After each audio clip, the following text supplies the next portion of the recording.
Hello guys, ഇന്നത്തെ നമ്മൾ പരിപാടി ഫിഷ് ഹണ്ടിങ്. പാപ്പുട്ടി വെള്ളത്തിലുണ്ട്, കാണിച്ചു കൊടുക്ക്. പാപ്പുട്ടി എവിടെ? നമ്മളെ മെയിൻ സ്പെഷ്യലിസ്റ്റ് റഷീദ് അലി. പാപ്പുട്ടി ആയി പറയൂ. സെറ്റാണ് അച്ഛന്മാരെ. പോട്ടെ താഴത്ത് പോട്ടെ. ഇതാണ് നമ്മളെ കുന്തിപ്പുഴ.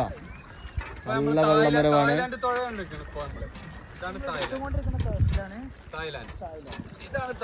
തായ്ലാൻഡ് തുഴ. എന്നാ സെക്കൻഡ് കിടൂ.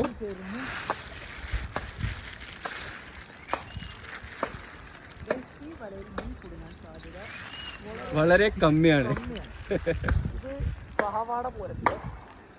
ഗൈസ്. ഈ വലയിൽ മീൻ കുടുങ്ങാൻ വളരെ സാധ്യത കമ്മിയാണ്. നിങ്ങളെ അഭിപ്രായം രേഖപ്പെടുത്തുക. അപ്പൊ അടുത്തൊരു വീഡിയോയിൽ വീണ്ടും കാണാം. എല്ലാവർക്കും നന്ദി, നമസ്കാരം.